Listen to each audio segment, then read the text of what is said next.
Hello बच्चों, तो स्वागत है आप सभी का पेरेंट्स हेडक्वार्टर के इस ऑनलाइन लर्निंग प्लेटफॉर्म पे। तो बच्चों, मैंने आप लोगों को जैसे बोला था, जो मैं आज से जो इकोनॉमिक्स की क्लास स्टार्ट करने वाला हूं, तो आज जो है पहले इकोनॉमिक्स की क्लास स्टार्ट कर रहा हूं, ठीक है। और इसमें सबसे पहली क्लास में हम लोग बात करेंगे बेसिक कॉन्सेप्ट के बारे में इकोनॉमिक्स से रिलेटेड, जो आगे कितना भी आप पढ़ो उसका एक बेस बना रहेगा, ठीक है।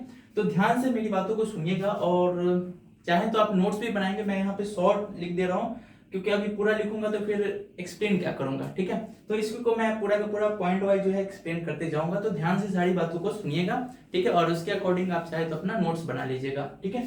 सबसे पहले बात करेंगे हम लोग डेफिनेशन, क्योंकि आप कोई भी सब्जेक्ट पढ़ते हैं तो सबसे पहले बात उसमें आता है डेफिनेशन। जिस सब्जेक्ट को हम पढ़ने जा रहे हैं वो आखिरकार होता ही क्या है, ठीक है। तो उसी तरह इकोनॉमिक्स को भी हम लोग को पढ़ना है। तो इकोनॉमिक्स की बात करें तो इकोनॉमिक्स को सोशल साइंस बोला जाता है, ठीक है। और सोशल में भी साइंस से जुड़ा हुआ है। तो साइंस के बारे में तो आप जानते हैं, कोई भी चीज का क्रमागत अध्ययन करो, ठीक है, क्रम से अध्ययन करो, तो उसी को साइंस बोलते हैं। तो इकोनॉमिक्स के बारे में डेफिनेशन बहुत सारी चीजें हैं जो आप अपनी किताबों में पढ़ते हैं। एक बेसिक सा कॉन्सेप्ट है या बेसिक सा डेफिनेशन यही है, जो इकोनॉमिक्स क्या है, साइंस ऑफ वेल्थ, ठीक है। Economics is the science of wealth, या फिर बोल सकते हो धन का विज्ञान है, ठीक है। ये एक बेसिक सा परिभाषा है, ठीक है, धन का विज्ञान। अब बात करते हैं भाई, धन का विज्ञान है तो क्या है, मतलब इसको जो है, ये परिभाषा जो है एडम स्मिथ ने दिया था, ठीक है। और जो सब अब इन्हीं के आधार पर इन्हें बोला जाता है फादर ऑफ इकोनॉमिक्स, क्योंकि सबसे पहले अगर देखा जाए इकोनॉमिक्स को एक सिस्टमेटिक वे में अध्ययन करने में, तो सबसे पहले एडम स्मिथ ने किया था, ठीक है। तो एडम स्मिथ को फादर ऑफ इकोनॉमिक्स बोला जाता है। उन्होंने बोला जो इकोनॉमिक्स के अंतर्गत हम लोग धन का अध्ययन करते हैं, चाहे आप अपने सराउंडिंग कुछ भी देख लो, ठीक है। यदि मैं आपको पढ़ा रहा हूँ या फिर आप अगल बगल में देख लो, कोई व्यक्ति काम कर रहा है, कुछ भी कर रहा है, तो उसमें मेन में क्या है, तो वो सारा का सारा जो है काम इसलिए कर रहा है ताकि पैसे आए, ठीक है। तो इसी के आधार पर इन्होंने बोला था धन का विज्ञान है। बट जब आप आगे चलोगे तो आगे देखोगे तो बहुत सारे कॉन्सेप्ट जुड़ जाते हैं, ठीक है। डेफिनेशन में जो ये जो है एक बेसिक सा डेफिनेशन है, और मैं आपको कई बार बताया भी हूं, जो इकोनॉमिक्स के बारे में आप लोग बहुत सारे डेफिनेशन, एक तो है वेल्थ कॉन्सेप्ट, ठीक है। इससे रिलेटेड मैं 4 कॉन्सेप्ट आपको बता रहा हूं। एक है आपका वेल्थ कॉन्सेप्ट, जो कि आपके एडम स्मिथ ने दिए थे, ठीक है, एडम स्मिथ ने दिया था। तो इसके बाद धीरे धीरे जो है इकोनॉमिक्स का जो है डेफिनेशन या फिर बोल सकते हो सब्जेक्ट मैटर जो है वो चेंज होते गए, बट केंद्र में वही रहेगा, धन ही रहेगा, बस उसको लोगों ने अलग तरीके से डिफाइन किया, ठीक है। इसके बाद जो है वेल्थ कॉन्सेप्ट के बाद आता है आपका वेलफेयर कॉन्सेप्ट, ठीक है। वेलफेयर कॉन्सेप्ट ये क्या होता है भाई, वेलफेयर कॉन्सेप्ट क्या होता है, या इसे ही बोलते हैं कल्याणवादी विचारधारा। क्या बोलते हैं भाई, कल्याणवादी विचारधारा। इसमें क्या है, इसको जो है लाने वाले व्यक्ति का नाम था मार्शल, ठीक है। लाने वाला व्यक्ति का नाम क्या था, मार्शल। मार्शल आए, उन्होंने बोला जो भाई इतना पैसा को हम लोग करेंगे क्या, है ना, इतने पैसों को हम लोग करेंगे क्या। तो उन्होंने बोला जो इन पैसों का मेन मतलब हमें समाज में कल्याण करना है, लोगों को कल्याण करना है। इकोनॉमिक्स हम पढ़ते क्यों है, ताकि हम अधिक से अधिक लोगों का क्या कर सके, कल्याण कर सके, ठीक है। तो इस कॉन्सेप्ट को देने वाले थे मार्शल, ठीक है। वेलफेयर कॉन्सेप्ट यही था। आपसे ये क्वेश्चन पूछा जाता है, कल्याणवादी विचारधारा किसने दिया या फिर वेलफेयर कॉन्सेप्ट किसने दिया, ठीक है। इसके बाद जो है आपका आ जाता है, फिर डेफिनेशन जो है फिर से चेंज हुआ, और चेंज हो के आया क्या, तो वेलफेयर के बाद आ जाता है बच्चा आपका स्कार्सिटी कॉन्सेप्ट, ठीक है, स्कार्सिटी कॉन्सेप्ट। अब स्कार्सिटी कॉन्सेप्ट का क्या है, तो ये जो है अभी बोल सकते हो इकोनॉमिक्स में एक आधुनिक परिभाषा माना जाता है स्कार्सिटी कॉन्सेप्ट को। इसको जो है दिया था कौन, तो रॉबिन्सन ने दिया था। किसने दिया था भाई, रॉबिन्सन ने, रॉबिन्सन ने दिया था। रॉबिन्सन क्या बोला, जो इकोनॉमिक्स में हम लोग उन बातों का अध्ययन करते हैं, इन्होंने 2 चीजें बताई आपको, इधर आराम से क्लियर। इन्होंने बोला संसाधन, ठीक है, सीमित संसाधन है, और जो हमारी असीमित इच्छाएं हैं। ये क्या है, संसाधन जो हमारे पास क्या है, सीमित है, और इच्छाएं क्या है, असीमित है ना। अगर देखा जाए, मैं आपको बताऊं तो आपके पास पैसे क्या है, लिमिट है ना। पैसे आपके पास क्या है, लिमिट, लेकिन आपके पास इच्छाएं क्या है, अनगिनत है। जैसे मान लो आपके पास पापा ने पैसा दिया, मम्मी ने पैसा दिया 100 रुपया, बोला बेटा जा मेला घूम के आ जा। तो अब क्या आपके पास संसाधन के रुपए में 100 रुपए जो आपके पास फिक्स हो गए, बट आप जब मेला में जाओगे तो आपको इधर दिखेगा उधर दिखेगा, ये खा लूं वो खा लूं, लेकिन आप खा नहीं पाएंगे। क्यों, आपकी इच्छाएं अनंत हैं, असीमित हैं, लेकिन क्या आपको उस इच्छा को पूर्ति करने के लिए क्या आपके पास संसाधन क्या है, सीमित है। हमारे पास 100 रुपए सीमित है। यही कॉन्सेप्ट जो आपका क्या कहलाता है, स्कार्सिटी कॉन्सेप्ट, यानी हमारे पास क्या है, सीमित संसाधन है, और उससे जो है हमें क्या करना पड़ता है, असीमित इच्छाओं को मैनेज करना पड़ता है। तो इसी कॉन्सेप्ट को दिया था रॉबिन्सन ने। उन्होंने बोला था इकोनॉमिक्स में हम इन्हीं बातों का अध्ययन करते हैं कि हमारे पास जो है सोर्सेज जो है, संसाधन जो है वो लिमिटेड है, और हम उसका बेहतर प्रयोग किस प्रकार करें कि हम अपनी असीमित इच्छाओं में जो है उसमें समन्वय स्थापित कर सके। ठीक है, समन्वय स्थापित कर सके मतलब हर एक इच्छा को तो पूरा नहीं किया जा सकता है, बट जो जरूरी कौन सी चीजें हैं उसका हम लोग अध्ययन करते हैं, है कि नहीं। सरकार भी सारी की सारी लोगों की इच्छा पूरी नहीं कर सकती है, वो भी क्या करती है, जो लोगों के लिए जो ज्यादा जरूरी, जैसे नल जल योजना देख रहे हो, नल जल योजना, इंदिरा आवास योजना, तो जो बेसिक नीड है उसको पूरा करने की कोशिश करती है कि नहीं। तो ये मेरे ख्याल से आपको समझ में आ गया होगा स्कार्सिटी कॉन्सेप्ट। उसके बाद आता है, इसके बाद आता है डेवलपमेंट कॉन्सेप्ट। क्या आता है, डेवलपमेंट कॉन्सेप्ट। इसको देने वाले व्यक्ति का नाम था सैमुअलसन। ठीक है, सैमुअलसन जो है इसको डिफाइन किए थे डेवलपमेंट कॉन्सेप्ट। अब बोल रहे थे जो आखिरकार हम जो है इतने पैसों का करेंगे क्या, इतने पैसों का करेंगे क्या। तो सभी व्यक्ति देखोगे तो केंद्र में जो आपका पैसा ही रहता है। पैसों से क्या करोगे, कल्याण करो। पैसा का है, पैसा को आपको मैनेज करना सिखाता है स्कार्सिटी कॉन्सेप्ट। पैसा से आप जो है डेवलपमेंट करोगे, ये सिखाता है आपका डेवलपमेंट कॉन्सेप्ट। इन्होंने बोला सैमुअलसन ने, जो हम अर्थव्यवस्था का उद्देश्य या फिर अर्थशास्त्र का उद्देश्य होता है जो हम जो है अपना आर्थिक विकास कैसे करें। ठीक है, और अभी भी देखोगे तो यही कॉन्सेप्ट में पूरा क्या कहते हैं, पूरा इकोनॉमी में या फिर मॉडर्न में देखोगे तो सारा का सारा यही है जो कोई भी देश अभी क्या चाहता है, जो हम विकसित होना चाह रहे हैं। ठीक है, ये चारों का चारों जो एक तरह से बोल सकते हो फॉरेन इकोनॉमिस्ट थे, बट अपने इंडियन इकोनॉमिस्ट थे जेके मेहता। इन्होंने एक अलग ही बताया जो इकोनॉमिक्स का क्या उद्देश्य है। ये एकदम से बोल सकते हो भारतीय पौराणिक विचारधारा या फिर प्राचीन फिलोसफी से रिलेटेड है। मतलब ये थे तो अभी मॉडर्न में, बट पुरानी विचारधारा था जो इंडिया का, उससे रिलेटेड थे। इन्होंने बोला था वांटलेसनेस इकोनॉमी। वांटलेसनेस इकोनॉमी ये क्या होता है, इच्छा विहीनता का सिद्धांत इन्होंने दिया था। इच्छा विहीनता ये क्या होता है, जो इन्होंने बोला जो इंसान को इस तरह होना चाहिए ना, जो वो अपनी इच्छा को ही कम कर ले। अगर देखो सारा का सारा यहाँ पे जड़ क्या है, तुम देखोगे तो इसमें सारा का सारा जड़ है इच्छा ही। अगर जो तुम इच्छा ना करो तो क्या जरूरत पड़ेगी तुम्हें पैसे की। अगर जो मैं ये इच्छा ना करूं कि ये मेरे पास टी शर्ट ना आए, ठीक है, तो मैं इस टी शर्ट की इच्छा ना करूं तो मुझे पैसे की जरूरत पड़ेगी, बिल्कुल नहीं पड़ेगी। तुम अगर जो इच्छा ना करो एक बड़े से गाड़ी लेने की, तो तुम्हें पैसे की जरूरत पड़ेगी नहीं, क्योंकि तुम क्या कर सकते हो, इच्छा को तुम अगर तुम देखो तो संसाधन को तो तुम बढ़ा नहीं सकते हो। बताओ क्या तुम्हारे पास संसाधन बढ़ सकते हैं? वो कहो गुरुजी हम कमा लेंगे ज्यादा 500, वो अलग बात है। बट अगर देखा जाए पूरा इंडिया, पूरा वर्ल्ड में देखो तो जो हमारे पास जितने मात्रा में है उससे ज्यादा तो हम बढ़ा नहीं सकते हैं, तो इसे बढ़ाया नहीं जा सकता। लेकिन इच्छा पे कंट्रोल तो किया जा सकता है ना, तो इच्छा को कम कर लो और इसके अनुसार मैनेज कर लो, बात खत्म है। समझ में आ रही बात? यही बात इन्होंने दिया था जेके मेहता ने। तो मेरे ख्याल से आपको वांटलेसनेस इकोनॉमी का जो कॉन्सेप्ट है वो समझ में आ गया होगा। तो यही है। अभी डेफिनेशन में दो डेफिनेशन सबसे ज्यादा, एक तो धन का विज्ञान और एक जो है आपका फेमस है कौन सा, स्कार्सिटी कॉन्सेप्ट, जो अर्थशास्त्र हम लोग इसलिए अध्ययन करते हैं इसका, ताकि जो है हम अपनी असीमित इच्छाओं को जो है सीमित संसाधनों के द्वारा पूरा कर सकें। ठीक है, तो ये था आपका दो डेफिनेशन। अब हम इससे आगे की ओर बात करेंगे, एक्टिविटी क्या होता है इकोनॉमिक्स में, एक्टिविटी क्या होता है। वीडियो लगभग 10 से 15 मिनट के अंदर होगा, तो आप उसके अनुसार देखिएगा। इसे मेरे ख्याल से आपने अच्छे से नोट्स बनाया होगा। नोट्स बनाओगे तो अच्छी बात है, और नहीं बनाओगे फिर भी अच्छी बात है। कहानी सुन लो, प्रवचन सुन लो, बाकी देख लेना तुम। ठीक है, अब आगे देखो, आगे क्या है, एक्टिविटी। ठीक है, एक्टिविटी क्या होता है, तो हम बात करेंगे इधर इकोनॉमिक एक्टिविटी की। इकोनॉमिक्स में कुछ एक्टिविटी होती है। एक्टिविटी इनका सामान्य सा अर्थ होता है ताकि आप पैसे कमाओ। इकोनॉमिक्स में उन्हीं क्रियाओं को बोला जाएगा आर्थिक क्रिया जिसके द्वारा आप पैसे अर्जित कर सको। ठीक है, जैसे मैं आपको कुछ उदाहरण देता हूं। अभी मैं आप लोगों को पढ़ा रहा हूं, ठीक है, आपसे पैसे नहीं ले रहा हूं, तो ये इकोनॉमिक एक्टिविटी नहीं होगा। ठीक है, साधारण सा एग्जांपल है। लेकिन यदि मैं आपको पढ़ा के ट्यूशन फीस लूं तो ये क्या होगा, मेरा इकोनॉमिक एक्टिविटी होगा। समझ में आ रही बात? दूसरा उदाहरण ले लो, जैसे आपके घर में मम्मी जो है खाना बनाती है ना, मम्मी अभी मेरी बगल में खाना बना रही है तो बता रहा हूँ।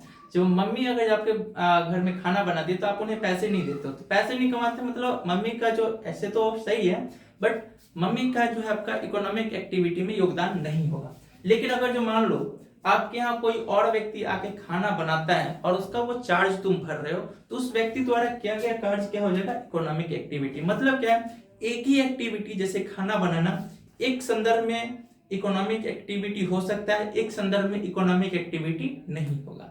बात समझ में आ गई? तो यही आपका इकोनॉमिक एक्टिविटी, और इसमें जो है इकोनॉमिक एक्टिविटी में आपके 4 आ जाते हैं। क्या क्या इकोनॉमिक एक्टिविटी है, तो भाई उत्पादन, ठीक है, उत्पादन है, उपभोग करना है, ये आपका इकोनॉमिक एक्टिविटी है, विनिमय है, ठीक है, ये सभी के सभी जो आपके इकोनॉमिक एक्टिविटी के अंतर्गत ही आते हैं। उत्पादन मतलब प्रोडक्शन, आप प्रोडक्शन करते हो तो क्या पैसा कमाते हो कि नहीं, उपभोग करते हो तो आपका खर्चा होता है, यानी पैसा जहां पे आपका यूज हो जाए, ठीक है। विनिमय करते हो तो विनिमय में भी आपका जो है एक हाथ से देते हो एक हाथ से ले लेते हो। जैसे विनिमय का मतलब अभी साधारण सा अर्थ है, मैं इसको बाद में पूरा का पूरा क्लियर करूंगा जब वो चैप्टर्स आएंगे तब। जैसे मैं अगर जो ये मार्केट खरीदना चाहता हूँ तो इसके बदले में मुझे क्या करना होगा, तो इसके बदले में मुझे पैसे देने पड़ेंगे और बदले में मुझे ये मार्केट मिलेगा।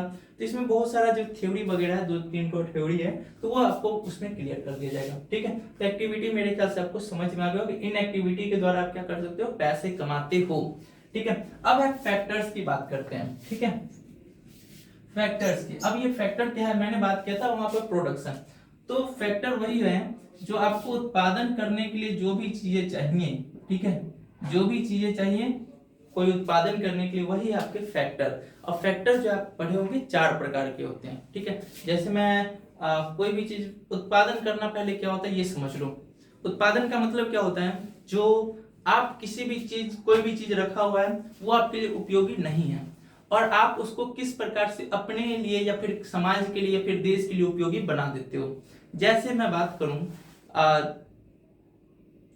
मान लो कोई पेड़ है, ठीक है, पेड़ है, पेड़ है।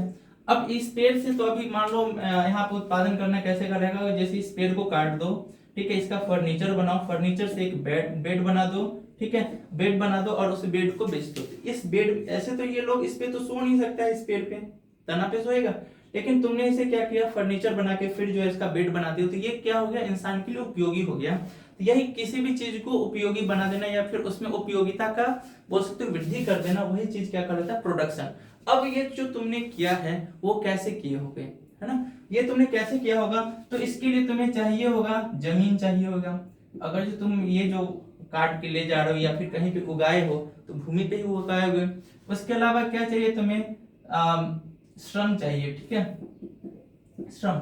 श्रम मतलब क्या है, लेबर, यानी आपको ये काम करने के लिए कुछ ना कुछ लोगों की आवश्यकता होगी या फिर तुम खुद ही जाके वहां पे काम करो, ठीक है। इसके अलावा क्या चाहिए, तो तुम्हें चाहिए पूंजी, पूंजी चाहिए। पूंजी का मतलब क्या होता है, तुम्हें पैसे चाहिए। अगर जो तुम्हें पेड़ उगाना है, ये सब जो काम करोगे, ऐसे तो करोगे नहीं, किसी को मुखरा दिखा के करोगे नहीं, तुम्हें चाहिए क्या, पूंजी चाहिए। अब ये पूंजी पैसे के फॉर्म में भी हो सकता है, मशीन भी हो सकता है, आगे मैं बताऊंगा। जो पूंजी 2 प्रकार के होते हैं, मानव पूंजी और एक और पूंजी का नाम देख लेना, एक मानव पूंजी और एक जिसमें आप पैसे यूज करोगे, ठीक है, मानव पूंजी और एक भौतिक पूंजी, ठीक है। उसके अलावा एक और क्या होता है, तो एक होता है आपका उद्यमी, ठीक है, उद्यमी। अगर जो मान लो यहाँ पे छोटा मोटा काम है तो अकेले कर लोगे, बट कोई बड़ा सा काम है तो आपको क्या चाहिए, उसमें एक उद्यमी चाहिए, एक संगठन भी चाहिए आपको, ताकि वो काम कर सकते। उद्यमी का सिंपल सा अर्थ होता है जो आपका आइडिया देने वाला, ठीक है।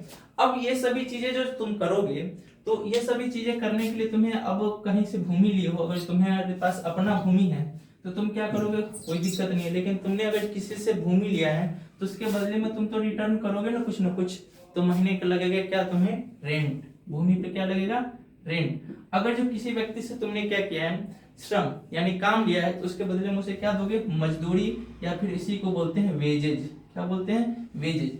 अगर जो तुमने किसी व्यक्ति से पूंजी लिया है, ठीक है, पैसे लिए, तो बदले में उसे क्या करना पड़ेगा, तुम्हें रिटर्न, तुम्हें इंटरेस्ट जो है यानी ब्याज जो है तुम्हें वहां देना पड़ेगा।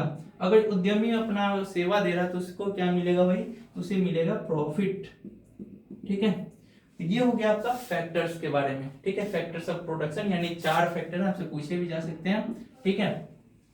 ये हो गए आपके 4। इसमें से पूछेगा जो सबसे ज्यादा क्रियाशील या फिर बोल सकते हो तो क्रियाशील वाला कौन सा हो जाएगा भाई, तो ये हो जाएगा आपका श्रम। ठीक है, श्रम हो जाएगा। अगर आपसे पूछा जाए प्राकृतिक तो क्या होगा, प्राकृतिक में आपका क्या हो जाएगा, ये हो जाएगा, भूमि हो जाएगा। सारा का सारा क्लासिफिकेशन भी आगे मैं आपको बताऊंगा। अब है इकोनॉमिक्स वर्सेस इकोनॉमी, ये क्या होता है, तो इधर मैं बता दे रहा हूँ इकोनॉमिक्स वर्सेस इकोनॉमी क्या होता है। इकोनॉमिक्स ऐसा सब्जेक्ट है जिसमें आप बहुत सारे थ्योरी पढ़ोगे। ठीक है, इकोनॉमिक्स में अभी आप आओगे 12th में तो बहुत सारे थ्योरी पढ़ोगे, डिमिनिशिंग मार्जिनल यूटिलिटी, बैंकिंग वगैरह सबकी थ्योरी वगैरह पढ़ोगे। तो थ्योरी पढ़ना अलग बात है। ठीक है, तो अब ये थ्योरी पढ़ लियो तो इसका कहीं ना कहीं एप्लीकेशन करोगे ना, कहीं ना कहीं अप्लाई करोगे ना, तो जहां पे तुम अप्लाई करते हो वहीं उसे ही हम लोग बोलते हैं इकोनॉमी बोलते हैं। ठीक है, इकोनॉमी बोलते हैं। अब देखो तुमने इकोनॉमिक्स में पढ़ा क्या, बैंकिंग पढ़ा। ठीक है, बैंकिंग पढ़ा तो तुम अपने इधर देखोगे कि नहीं, कहीं देश में कहीं गांव में कहीं ना कहीं क्या खुला रहता है, बैंक खुला रहता है। यानी आप इसे जो बोल सकते हो एक इस तरह से जो आप इसे बस सुनते हो और इसे आप फिजिकली फॉर्म में देखते हो। ठीक है, तो इसका साधारण सा अर्थ भी एक परिभाषा भी आप देखते होगे, वैसा क्षेत्र जहां पे लोग जो है विभिन्न प्रकार की आर्थिक गतिविधियों में संलग्न होते हैं। ठीक है, आर्थिक गतिविधियों में संलग्न रहते हुए इसे हम लोग बोलते हैं इकोनॉमी बोलते हैं या फिर अर्थव्यवस्था बोलते हैं। ठीक है, अब इसे बहुत सारे टाइप्स होते हैं, वो सब मैं आपको आगे जिक्र करूंगा। तो ये हो गया आपका इकोनॉमिक्स वर्सेस इकोनॉमिक्स। इकोनॉमिक्स क्या है, एक सैद्धांतिक अवधारणा है और ये इकोनॉमी क्या है, एक व्यवहारिक रूप में, यानी ये सिद्धांत हम लोग इसमें पढ़ते हैं और इसका व्यवहार में हम लोग यहाँ पे एप्लीकेशन देखते हैं। ठीक है, अब आगे देखते हैं हम लोग डिवीजन ऑफ इकोनॉमिक्स।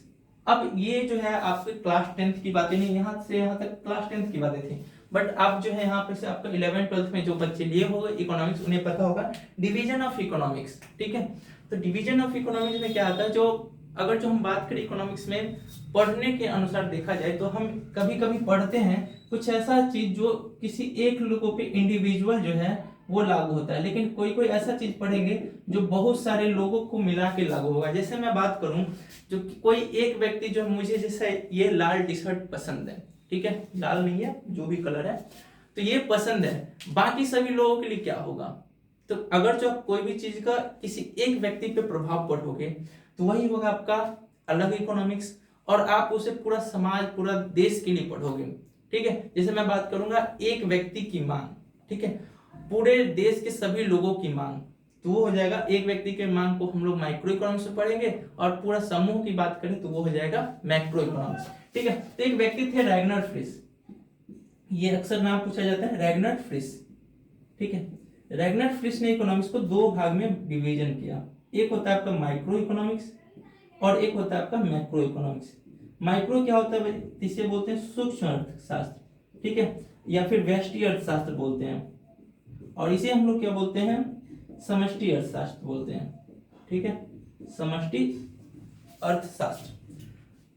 सूक्ष्म अर्थशास्त्र में हम लोग क्या बोलते हैं, किसी एक व्यक्ति, किसी एक इकाई, किसी एक फर्म के बारे में हम लोग बात करते हैं। कोई एक फर्म मतलब जो मान लो कोई एक, जिसे मैं आपको सिंपल सा समझाता हूँ, कोचिंग की बात करें, ढेर सारे कोचिंग है, ठीक है, ढेर सारे कोचिंग है, तो मैं इन ढेर सारों का अध्ययन करूं तो ये हमारा हो जाएगा समष्टि अर्थशास्त्र। ठीक है, और उसमें से मैं किसी एक कोचिंग की बात करूं, किसी एक कोचिंग की बात करूं तो वो हो जाएगा हमारा सूक्ष्म अर्थशास्त्र। जैसे मैं बात करूं, बहुत सारे कोचिंग है, बहुत सारे कोचिंग है, और वो सबसे फीस, एक जनरल सा कॉन्सेप्ट क्या है, फीस ले रहा है। ठीक है, जनरल सा कॉन्सेप्ट क्या है, फीस ले रहा है, तो वो हो जाएगा आपका समष्टि अर्थ। लेकिन मैं किसी एक इंडिविजुअल को कोचिंग की बात करूं और वो आपसे फीस नहीं ले रहा है, तो उसके बारे में आपने अध्ययन किया तो वो क्या हो जाएगा, माइक्रो इकोनॉमिक्स। ये मैं आपको साधारण सा बताया हूं, जब माइक्रो और मैक्रो जब पूरा कंप्लीट हो जाएगा तब आप खुद जो है इन सब के बारे में डिफरेंस बताना स्टार्ट कर दोगे।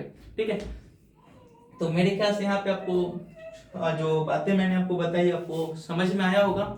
समझ में आया हो तो एक बार जरा कमेंट जरूर करना, जो आपको कैसा लग रहा है, मैं क्या आपको समझा पा रहा हूँ या नहीं पा रहा हूँ, क्योंकि मैं बहुत दिनों के बाद, या फिर बोल सकते हो रिकॉर्डेड फॉर्म में पढ़ाना बहुत दिनों के बाद कर रहा हूँ, तो शायद उस तरह से इंटरेक्शन ना बने, बट आप बताना जरूर जो आपको समझ में आ रहा है कि नहीं आ रहा है। ठीक है, मिलेंगे दूसरे वीडियो में, तब तक ये वीडियो पूरा कंप्लीट देखिएगा। अगला वीडियो जो है मैं स्टार्ट कर दूंगा, मैं मैक्रो इकोनॉमिक्स स्टार्ट करूंगा। ठीक है, तो उससे रिलेटेड जो भी कॉन्सेप्ट होंगे उसको सारा का सारा वहां पे क्लियर करूंगा। ठीक है, कमेंट करना ना भूलना जो कैसा लग रहा है आप लोगों को। ठीक है, राधे राधे आप सभी को।